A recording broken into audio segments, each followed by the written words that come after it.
चलिए नमस्कार छात्रों, ये आपका सेट 4 है, ठीक है, 2022 का। इससे पहले आपको सेट 3 तक कंप्लीट करा चुका, ठीक है, करा चुका हूँ, ठीक है। इससे आगे देखिए, ये आपका क्वेश्चन नंबर है बनका खा, ठीक है। आपका बनका का आपका है नहीं। सबसे पहले आप इसके बहुविकल्पी क्वेश्चन देखिए। आपसे कहा बिंदु ए के आपको निर्देशांक दिए, देखिए बिंदु ए बराबर आपके पास है -4,0, बी बराबर आपके पास है 4,0, आपके पास सी बराबर है 0,3। ये आपको बिंदु दिया कि एक त्रिभुज के शीर्ष हैं, वह त्रिभुज होगा। ये कौन सा त्रिभुज है? ये क्या करना है, पहले इनकी बीच की दूरी निकले हैं।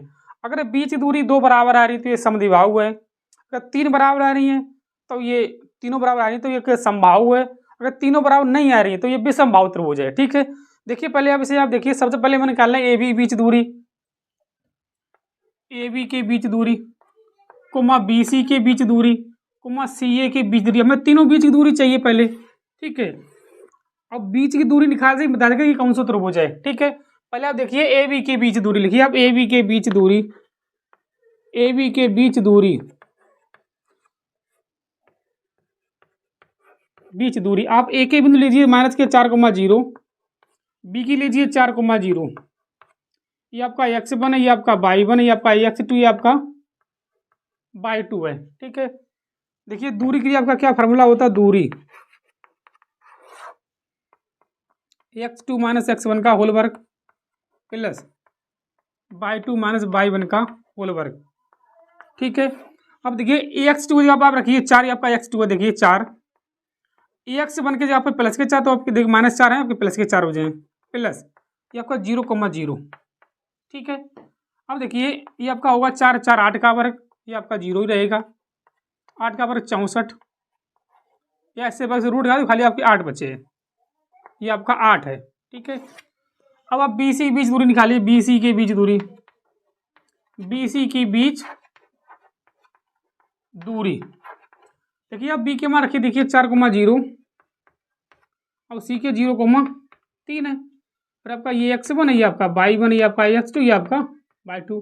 फिर दूरी के फार्मूला वही लगाइए आप जो अभी लिखा, क्या x2 - x1 का होल वर्ग प्लस y2 - y1 का होल वर्ग, ठीक है। अब देखिए x2 की जगह आप रखिए आप 0, x1 की जगह पर 4 है, फिर y2 की जगह पर 3, y1 की जगह पर 0। देखिए आपका -4 का वर्ग होगा 16 होगा, 3 का वर्ग 9 होगा, 16 9 25, ये आपका 5 का वर्ग है, ठीक है। अब आप दिखा रही है सी ए के बीच दूरी, सी ए के बीच दूरी, ठीक है। सी ए के बीच आप दूरी देखिए, आप सी के बिंदु रखिए, सी के आप कितने आपके देखिए 0,3 है और एक है -4,0 है, ठीक है। इसके बीच आप दूरी निकालिए, देखिए बीच दूरी के लिए, बीच दूरी क्या होगा, देखिए फार्मूला आपका x2 - x1 का होल वर्ग प्लस y2 - y1 का होल वर्ग, ठीक है। अब देखिए x2 जब रखिए -4, सॉरी देखिए x1 y1, x2 y2। अब देखिए x2 यहाँ पे -4 है, ये आपका 0 है, ये आपका 0 है, ये आपका 3 है।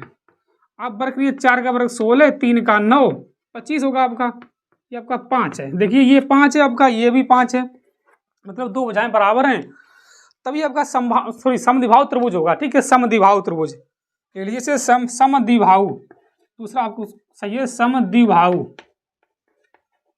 समद्विबाहु त्रिभुज है, ठीक है। इसे नोट किया, आपको विकल्प दूसरा सही है, ठीक है। इससे आगे क्वेश्चन नंबर है आपका बनका घा, ठीक है। थोड़ी कराएं प्रॉब्लम है, ठीक है। अब इससे आगे देखिए, इसे बनका आपका ये था खा, ठीक है, खा था आपका। इससे आगे देखिए इसे बनका गा, गा आपका सिलेबस है नहीं। बनका घा देखिए, आपसे क्या कहा, देखिए बनका घा, गा आपके सिलेबस में है नहीं, घा देखिए। इससे आगे क्वेश्चन नंबर बनका घा देखिए। घा आपसे कहा tan थीटा बराबर 2ab बटे में a² - के b² है। तो आपको कोस थीटा का मान चाहिए। ठीक है, देखिए छात्रों, पाइथागोरस प्रमेय से आपको मालूम होगा, अगर ये टेन थीटा है, A B C, tan theta होते लंब बटे आधार, ये आपका लंब है, ये आपका आधार है। आपको पहले चाहिए कोस थीटा। क्यों चाहिए? कोस थीटा होता है आधार बटे कर्ण, तो हमें कर्ण चाहिए, तो पाइथागोरस प्रमेय से पहले इसकी आप कर्ण निकालिए। देखिए क्या होता है, ए सी बराबर, ये त्रिभुज एबीसी में, ए सी बराबर अंडर रूट ए बी का वर्ग प्लस बी सी का वर्ग। ठीक है, अब आपके पास ए बी कितना, देखिए ए बी आपके पास है ए स्क्वायर माइनस के बी स्क्वायर, तब लिखिए ए स्क्वायर माइनस के B square plus B C का वर्ग आपका टू ए बी का वर्ग, लिखिए टू ए बी का वर्ग। तब आप देखिए इसका होल वर्ग खोलिए, क्या होगा, देखिए ए स्क्वायर की घात 4 हो जाए प्लस बी की घात 4 हो जाए माइनस के two A square B square हो जाएगा। ठीक है, ये आपका four A square B square. देखिए क्या आपको बचे, इसमें आपको बचे ए की घात 4 प्लस बी की घात 4 प्लस के two A square B square. अगर हम इसे लिखें होल वर्ग में तो उसे ऐसे लिख सकते हैं, ए स्क्वायर प्लस बी स्क्वायर का होल वर्ग।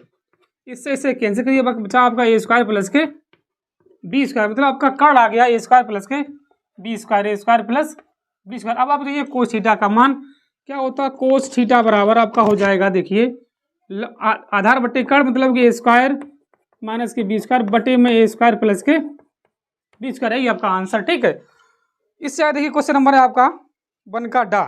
उसे देखिए आपसे कहा एक घड़ी की मिनट की सुई की लंबाई 14 सेंटीमीटर है, 1 मिनट में सुई का क्षेत्रफल ज्ञात कीजिए। ध्यान दीजिए छात्रों, 1 मिनट में हमेशा घड़ी का सुई जो है 6 अंश का कोण बनाती है, इसे याद रखिए, 1 मिनट में 6 अंश का। ठीक है, तब आप देखिए इसका, इसी का है डा, क्या कहा आपसे, देखिए कोई आपकी घड़ी है, ये मान चल रहे इसे, ठीक है, ये आपके 12 बज रहे, यहाँ पे 3 6 9। ठीक है, 1 मिनट का आपका क्षेत्रफल पूछा, 1 मिनट का, ऐसे मान लो कोई हो आपकी 1 मिनट है, यहाँ पर मान लीजिए ऐसे। ठीक है, 1 मिनट का क्षेत्रफल देखिए, थीटा बराबर होगा आपका, लिखिए 1 मिनट के लिए, 1 मिनट के लिए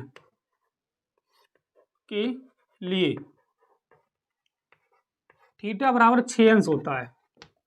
आपको 2 मिनट दिए तो 12 है, 3 दिए 5 दिए, भाई साहब से आप 6 का गुणा कर दीजिए। ठीक है, सुई की लंबाई मतलब त्रिज्या होगी आपकी, सुई की लंबाई कितनी, 14 सेंटीमीटर आपकी त्रिज्या होगी, अब ये त्रिज्यखंड होगा। ठीक है, तब देखिए 1 मिनट का क्षेत्रफल, 1 मिनट का क्षेत्रफल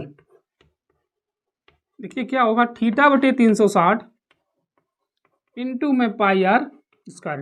थीटा का आप 6 रखिए, पाई की जगह पे 22 बटे आप 7 रखिए, आर की जगह पे 14 गुणे 14। देखिए छात्रों 60 बचेंगे, 7 दूनी 14, 30 आपके बचेंगे, फिर से कटे हो आप 11 15 बचे, फिर से आप कटे हो 15, अब एक बार नहीं कटे। ठीक है, तब आप बचेगा तो देखिए ये आपका कट बचेगा 14, तो 11 गुणे 14 बटे में 15। ठीक है, ये आपका बचा है। ठीक है, इसे आप गुणा करिए, उससे आगे आपकी जो भी आंसर है उसे आप लिखिए। ठीक है, इसे आप नोट करिए, इससे आगे देखिए क्वेश्चन मैंने आपसे कहा है। ठीक है, पहले आप इसका भाग करिए फिर गुणा करिए। ठीक, अब देखिए, अब आपसे कहा क्वेश्चन नंबर 4 में आपसे कहा 12 मात्रा बंटन के लिए माध्य का बहुलक का संबंध है। देखिए आपको सूत्र मालूम क्या होता है, इसे आप याद करिए, क्या होता है, बहुलक बराबर 3 माध्यक माइनस के 2 माध्य, ये आपका सूत्र होता है। याद रखिए, हमने इसे ऐसे याद किया है, आपको मालूम बहुलक में 4 अक्षर है, इसमें 3 अक्षर है, देखिए खाली 3 मानिए, तो 3 माध्यक, इसमें 2 अक्षर, इसमें 2 हैं। ठीक है, अब इसमें आपको माध्यक ना देखे, उन्हें माध्यिका कहा है, तो इसके जगह आप माध्यिका लिख दीजिए खाली, यही आपका सही है क्वेश्चन। देखिए क्वेश्चन नंबर 4 का आपका तीसरा सही है, मतलब बहुलक बराबर 3 माध्यिका माइनस के 2 माध्य। माध्यिका का बात आपका एक ही होती है। ठीक है, माध्यिका लिख लीजिए, कोई दिक्कत नहीं इसमें, माध्यिका। ठीक है, ये आपका सही है। इससे आगे देखिए क्वेश्चन नंबर है आपका 2 का ठीक है, इसे नोट करिए।